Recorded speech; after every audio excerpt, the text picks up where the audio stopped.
देखत नैन चलो जग जाई, का मांगू कछु थीर न रहाई।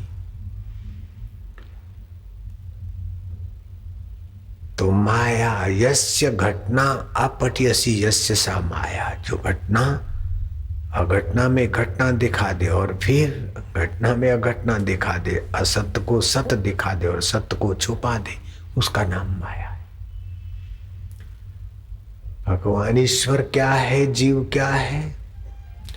जो माया को वश करके अपने वास्तविक संबंध में नित्य तृप्त है वो ईश्वर है, और जो माया के अधीन होकर वास्तविक संबंध को भूलकर अवास्तविक संबंध को सच्चा मानने की गलती करते वो जीव है। वास्तविक में जीवात्मा और परमात्मा का तात्विक तत्व एक है। लखन भैया सुनकर दंग रह गए। विकारी सुख क्या है? लखन, जो दिखता है, सुनाई पड़ता है, मन की कल्पना में आता है, वो सब माया का विकारी सुख और विकारी संबंध है। रामायण में भी आता है, देखिए सुनिए गुनिए मन माही, मोह मूल परमार्थ नाई।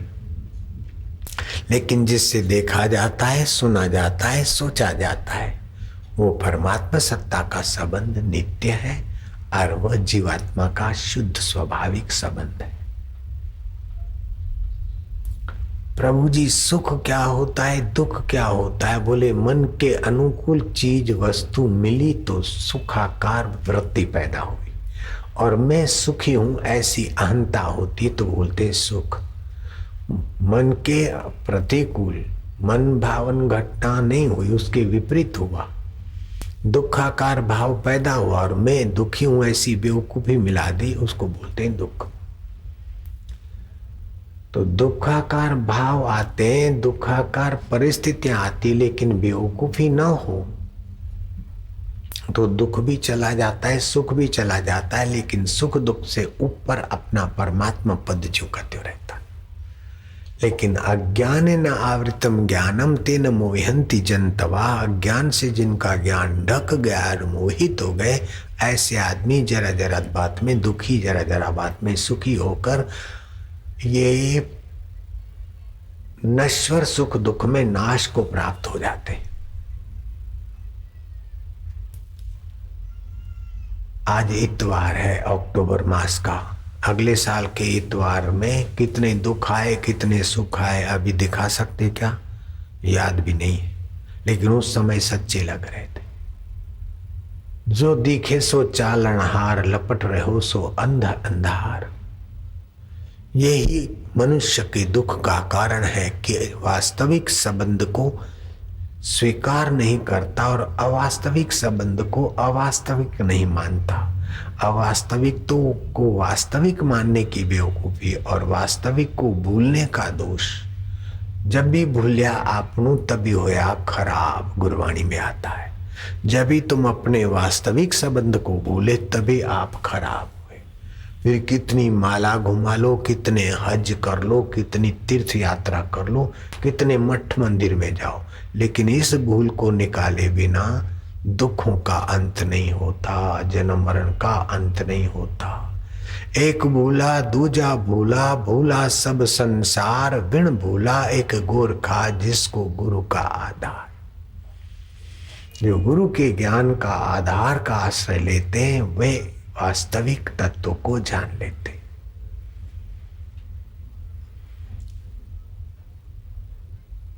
आगे राम लखन पुनि पाछे, तापस बेस विराजत काछे, उभय बीच सिय सोहत कैसे, जीव ब्रह्म बीच माया जैसे।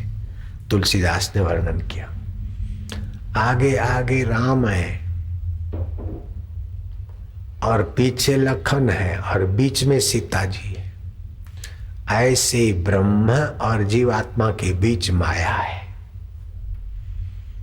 जैसे सूरज और हमारी आंख के बीच बादल आ जाते हैं तो सूरज होते हुए भी दिखता नहीं।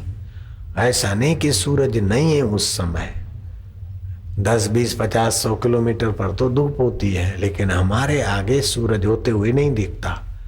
तो सूरज को बादल नहीं ढकते, हमारे नेत्रों की एरिया को बादल ढकते। ऐसे जीवात्मा की समझ को माया का संस्कार ढकता है।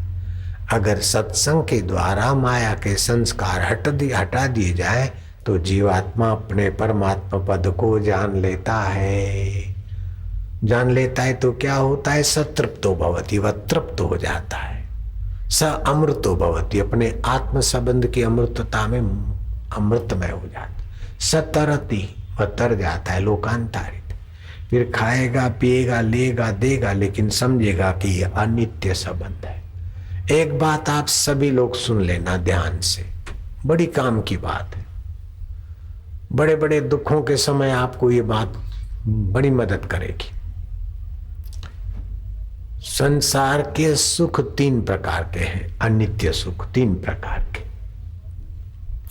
धन का सुख, स्वास्थ्य का सुख और कुटुंब के स्नेह का सुख। 3 सुख है। ये 3 एक साथ नहीं रहते। अगर रह गए तो समझ लेना कि समय ऐसे ही चटाक से चला जाएगा। भगवान की कृपा है कि 3 एक साथ नहीं रहते। अगर रह जाए तो आदमी भगवान की तरफ ही नहीं चले, वास्तविक संबंध की मांग ही ना हो, इतना मूर्ख बन जाए। स्वास्थ्य लाभ होगा तो धन में कमी होगी, फाइनेंशियली प्रॉब्लम होगा। आर्थिक ठीक है तो स्वास्थ्य में गड़बड़। स्वास्थ्य और आर्थिक ठीक है तो कुटुंब के कलह होंगे। इन 3 संबंधों में 1 आध 2 संबंधों में गड़बड़ ये बताती है कि गड़बड़ वाले संबंध के पार जाओ, क्योंकि तुमको गड़बड़ पसंद नहीं है। ये उत्पन्न किया गया है और तुम अनुत्पन्न हो। जीवात्मा नित्य है, इसलिए वो नित्य परमात्मा सुख चाहता है। दुख अनित्य है और संसारी सुख अनित्य है, इसलिए कितना भी प्रयत्न करते तो संसारी सुख टिकता नहीं और दुख मिटते नहीं और सुख की ललक जाती नहीं। तो नित्य जीवात्मा नित्य परमात्मा का सुख पाए बिना रह न जाए, इसलिए 3 सुखों में कई बार गड़बड़ियां आती रहती। लेकिन भुलावे में अपने को डालते, जब दुख आता है तो सोचते कि चलो भगवान परीक्षा ले रहे हैं, मेरा कोई भाग्य ऐसा है, प्रारब्ध ऐसा, ऐसे करके अपने को भुलावे में डाल देते। अगर लखन इन भुलावों से कोई बचाने वाला मिल जाए तो स्वयं बच ले, तो मुझ नित्य जो रमण कर रहा हूँ रोम रोम में, ऐसे राम तत्व को जानकर वो नित्य संबंध में नित्य नवीन रस, नित्य नवीन आनंद, नित्य नवीन सुख के स्वरूप में जग जाता है।